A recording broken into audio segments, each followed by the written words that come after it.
Senhor esteja convosco. Ele está no meio de nós. Proclamação do Evangelho de Jesus Cristo segundo Lucas. Glória a vós, Senhor.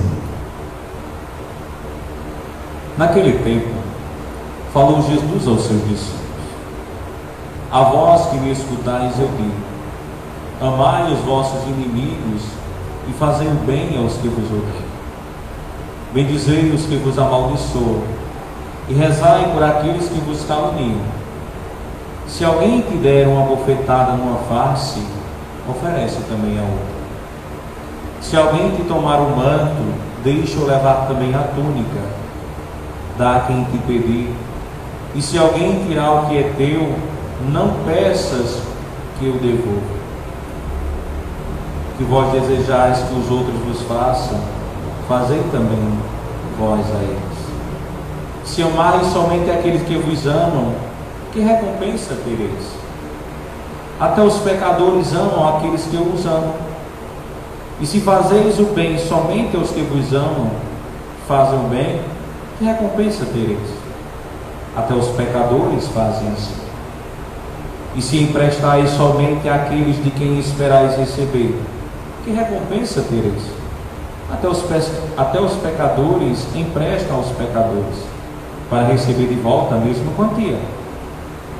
Ao contrário, amai vossos inimigos, fazei o bem e emprestai, sem esperar coisa alguma em troca. Então a vossa recompensa será grande, e sereis filhos do Altíssimo, porque Deus é bondoso, também para com os ingratos e os maus. Sede misericordiosos, como também o vosso Pai é misericordioso. Não julgueis e não sereis julgados. Não condeneis e não sereis condenados. Perdoais e sereis perdoados. Dai e vos será dado. Uma boa medida, sacudida, transbordante, será colocada no vosso colo, porque com a mesma medida com que medides os outros, vós também sereis medidos. Palavra da salvação.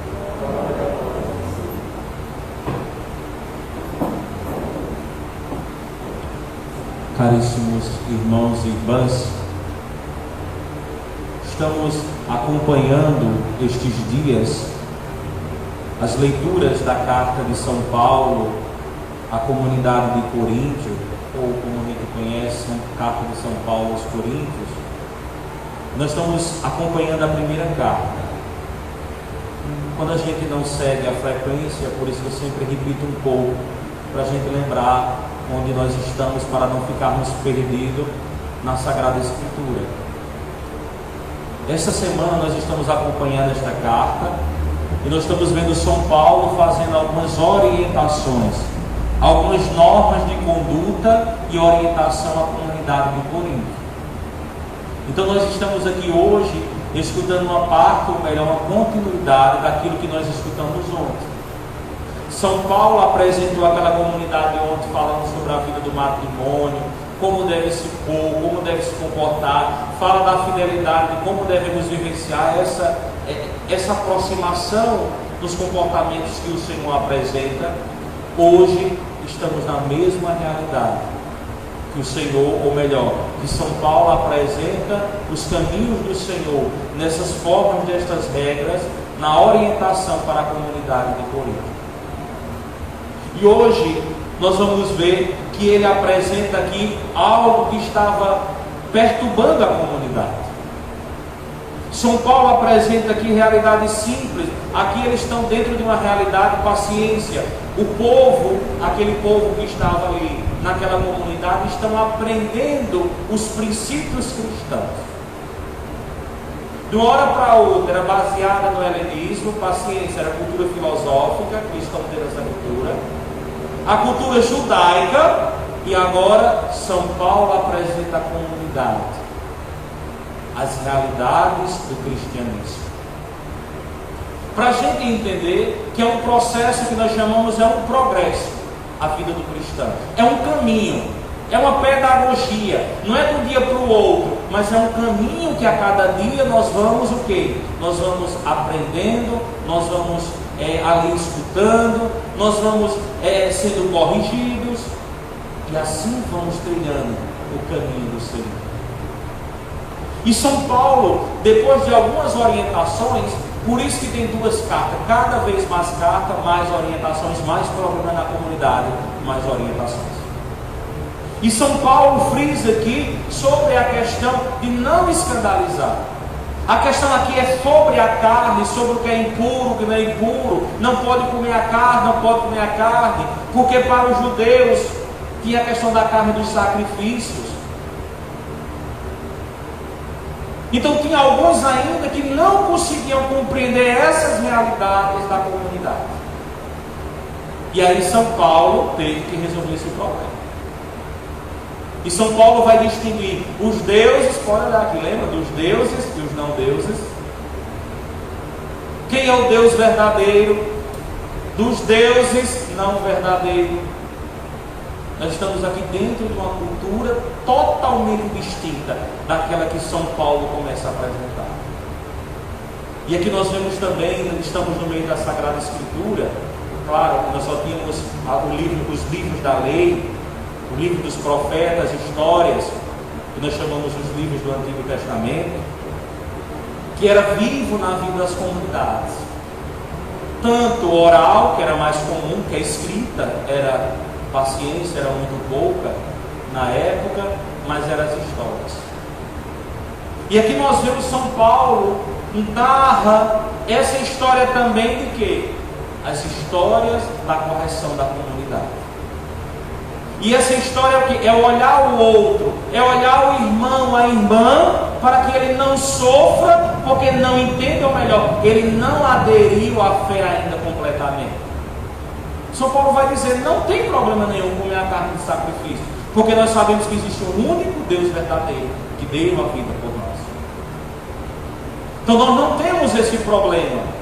Mas ele vai dizer o quê? Se isso for motivo de escandalizar o irmão ou a irmã, é preferível que não coma, porque ainda eles são frágeis, eles ainda não compreendem.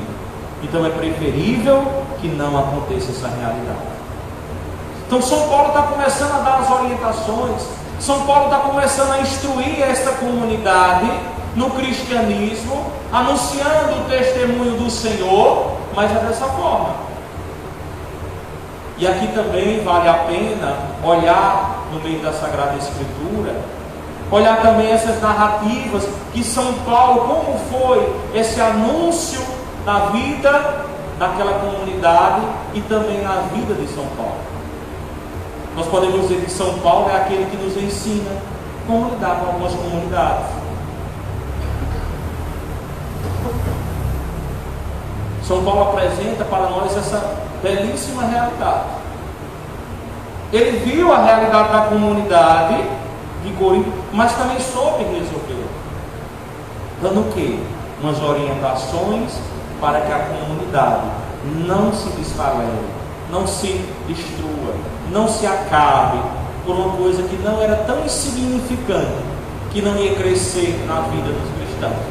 Não ia fazer diferença nenhuma comer carne, do sacrifício não comer carne. Para quem era cristão de verdade, isso não tinha problema. Inclusive ele vai falar isso, porque nós sabemos que existe só um único Deus. Com isso nós olhamos o Evangelho de hoje, que nos mostra também o mesmo fio da meada. Nós falamos agora de quê? Do outro. Nós vivemos uma vida não tão preocupada nessas realidades que o Senhor nos apresenta no Evangelho de hoje. Se alguém te der uma bofetada, oferece a outra face. Tudo aquilo que é uma construção que parece que é humana, vem na gente, é desconstruído com Jesus Cristo, e Ele mostra que é capaz de fazer. O Senhor nos dá a graça de entender esse Evangelho por causa da experiência do próprio Jesus.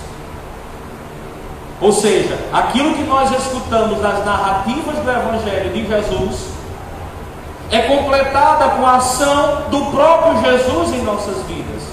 Quando nós olhamos o que Jesus vivenciou, mostra claramente aquilo que Ele nos narra para que vivenciamos. E Jesus vai dizendo: oferece a face, se te roubarem, deixe que leve tudo.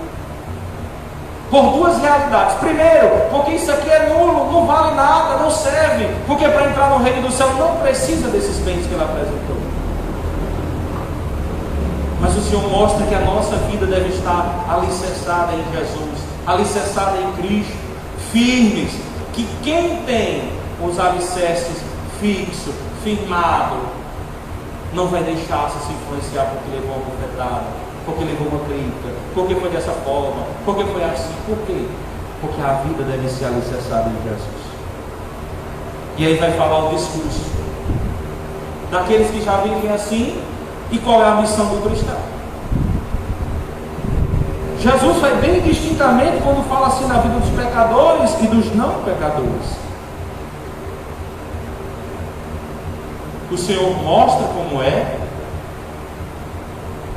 a realidade e agora mostra quem é aqueles que têm o Senhor. Qual é a meta e como devemos viver. Por isso, meus irmãos e minhas irmãs,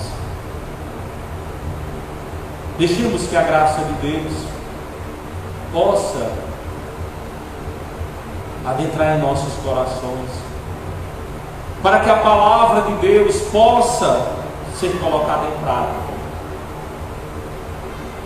nas coisas tão simples que é narrada, mas muitas vezes tão difíceis de vivenciar, porque não deixamos que a graça de Deus adentre o nosso coração, transforme a nossa vida, deixar que o Senhor se torne presente em nosso ser, em nossa vida.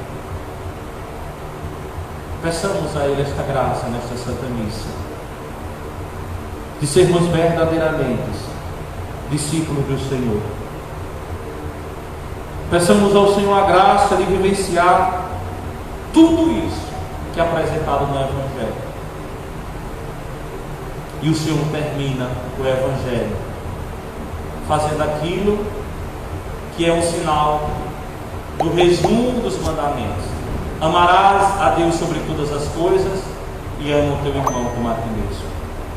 Não julgueis e não sereis julgados. Não condeneis e não sereis condenados. Perdoais e sereis perdoados. Dai e vos será dado. É o resumo que Jesus nos apresenta de como deve ser a vida do cristão. Louvado seja nosso Senhor Jesus Cristo.